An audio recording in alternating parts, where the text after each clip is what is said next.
Welcome to This Week in Racing, our weekly roundup of the top racing headlines you don't want to miss. Today, Logan, Claudia, and I are going to talk about which Venka Guenther Steiner wants to replace Lewis with, and the biggest Vegas pop-ups. But first, let's talk about Zak Brown and his choice comments for Christian Horner. Zak Brown loves himself some drama. So basically, he was quoted saying that he thinks Drive to Survive has changed Christian Horner.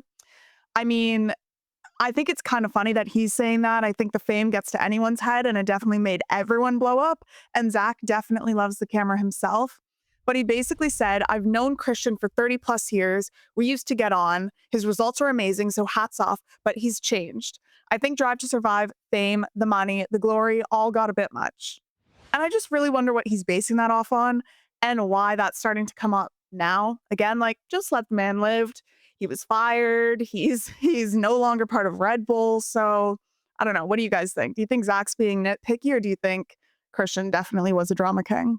I was going to say, I think it's funny because Zak Brown is literally a Bravo housewife. Like, I don't really know who he's trying to throw tea or shade at, but I mean, both of them are literally the same. Like, fame and money gets to everybody is my 2 cents. And it's just really funny because I think they could both literally be on an episode of Real Housewives of Beverly Hills and fit right in. I agree. That would be a great crossover. Yeah. An amazing crossover. There was an episode of Vanderpump Rules when they went to like a NASCAR race, and I loved it. And like, we need that brought back, but for F1 races. And there was also one, Claudia, remember we were watching, and there was one with Joseph Newgarden. Oh my. Yeah. He was on Real Housewives? They had an episode where they were at an IndyCar race, and he came and like met a couple of the baddies.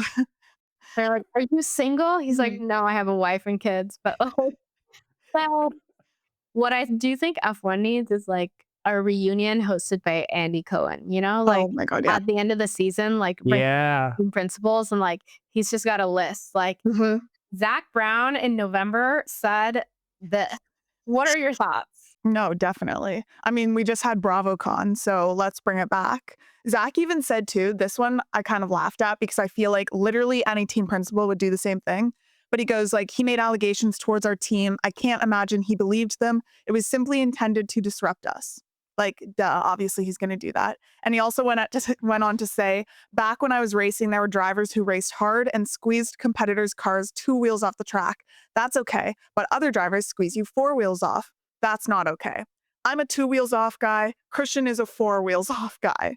So he's really giving him the digs. I wonder if he's just like not been invited over for high tea or something lately. Well, last week we asked you guys who you think is really to blame at Ferrari, whether it was the drivers, the management, or the team. And 71% of you guys said the management. And I definitely agree.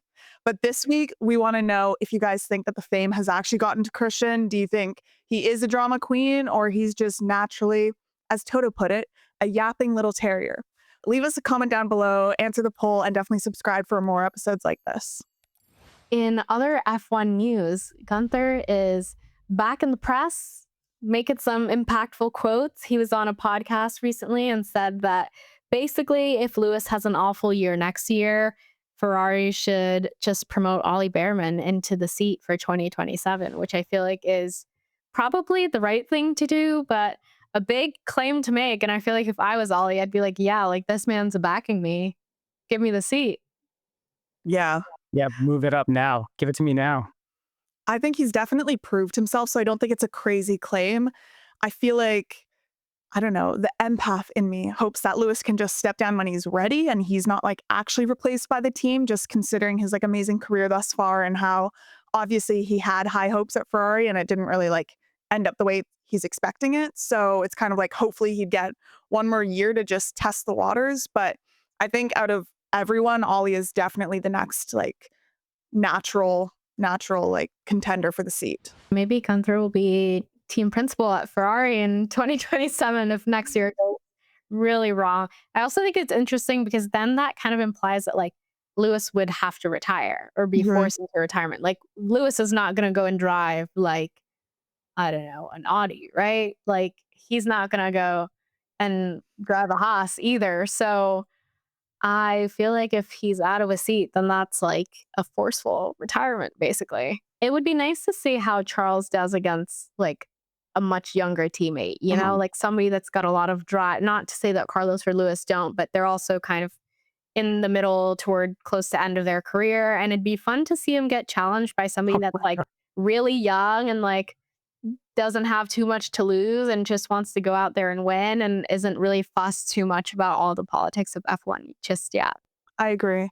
And like we said too, like Ollie's definitely proven himself when he had to cover for Carlos in Saudi Arabia and scored points in the Ferrari. And that was literally like his first time driving an F1 car. It was crazy. So I don't know. He definitely has talents. Everything he's been doing at Haas this year, besides being on the brink of a race ban with his penalty points, he definitely is like getting amazing results. I mean, he's been close to podium positions for the past couple of races here.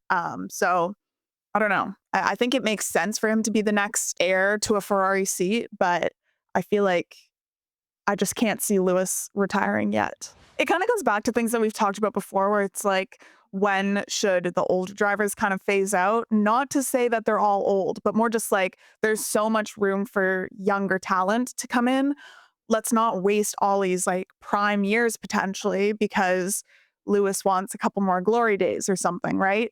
And it's also like Felipe Drugovich. I mean, he dominated in the junior series and there's just been no space for him in F1. So he's pursuing, I believe it's Formula E and endurance racing, but he was someone that people at one point were very excited to see in the sport, and he has yet to make an appearance. So hopefully that doesn't happen with Ollie or other names that we've mentioned like Luke Browning or Dino or anything like that, because I think they all deserve a chance to definitely show what they're capable of, and Ollie should definitely have a chance in a higher up team.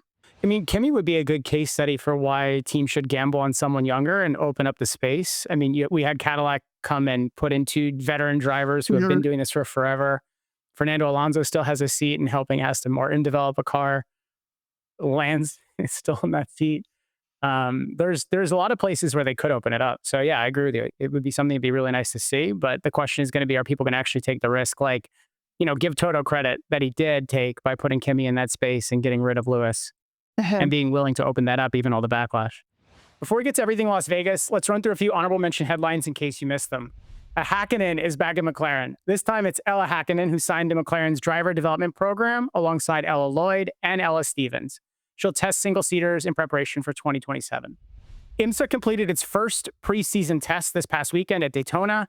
The next one is scheduled for mid-January, which is just before the Rolex 24 later that month. And IndyCar champion and Indy 500 winner Ryan Hunter-Reay announced he'll drive for McLaren in this year's Indy 500.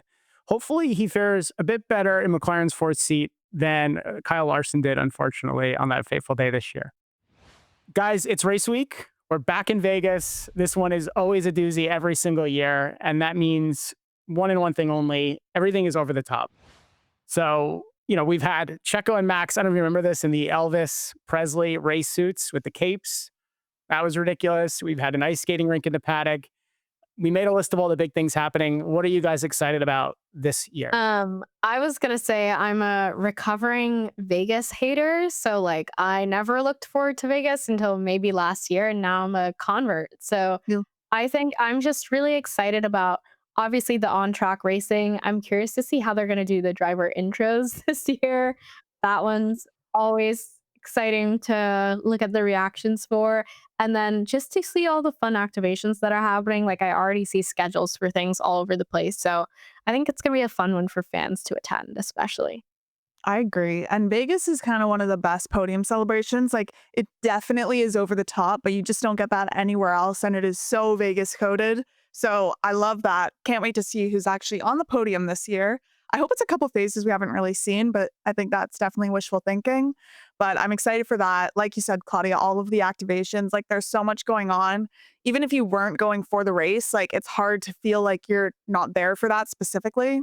So if you want to see F1 cars up close, you could go to pretty much any hotel and there's going to be show cars in the lobby, which is awesome. Like go to the Aria and we can see a Mercedes up close. So I just love that aspect. And it feels like every single person is there for the same purpose, which is just like a little F1 community. So like that's always very fun. Are there any of the merch? They've announced literally every partnership under the sun. There's the Hello Kitty stuff. There's the Malbin stuff. Are there any of the ones that you guys really liked? I feel like the Hello Kitty merch is pretty cool. I'm not gonna lie. Like I'm not usually a huge fan, but like they really killed it on that collection. It's so good. I agree. It looks very cute. And also Lewis Hamilton announced that he's doing a pop-up. So his stuff is always like so nice. It's just stylish and like very on brand for him. And I've never been to a race that's had like an in-person pop-up. So I'm excited to kind of go see it. I think I might be dropping some money. Sorry, bank account. Feel bad for how many drivers do we have that are under 21 this year? Like 3? Oh, yeah. Kimmy, is Ollie under 21? I think so. Ollie is 20. Yikes. Cool. Oh, Isaac's 21. So he's going to go cry. So 2 of our F1 drivers are freshly 21. So hopefully they get to have a good time if they have a good race. If not, I hope, they don't cry. And then 2 of our other drivers are under. Okay, interesting. So the podium celebrations are going to be really sad, I guess, if any of our under legal drinking age make it there. But I think they'll figure it out. Yeah, would love to see Kimmy on the podium. That's always a fun time. Yeah. Kimmy Hadjar podium with maybe like Hulkenberg. Let's get him on the biggest podium. No more Lego trophy. The real deal. In front of the Bellagio, which is actually a cool one. Just that car ride when they take the car. It's so awkward. It's just so weird. Like, I wish they give them scooters or something, Like, I know that it's another moment for like TV and like you get to have access of like seeing them, but it just feels like you're watching something that you shouldn't be watching, It's so squishy too. Like, get a limo and have 2 different camera angles where they can be spread out. Like, why are you having them look like they're in a clown car in their sweaty driver suits? Like, that's nightmare right there. That alone, I think, might make you not want to be on the podium at the Grand Prix. Like, if you were annoyed with one of those drivers already, like, imagine being literally squished like this in the middle of them to the podium. Like, I'd rather walk. Thank you. We'll find out very soon. The race is coming up. And we'll report back because Logan and I will be there. So we'll share back some of the cool stuff we saw, the different activations, and we'll take you through the weekend. That's it for this week's episode. Comment below with any headlines you think we missed. And while you're there, consider becoming a channel member so you can get early access to all of our videos, to get bonus clips like this one with Valtteri Bottas and a Vineyard, and more. Thank you for watching, and we'll see you in the next one.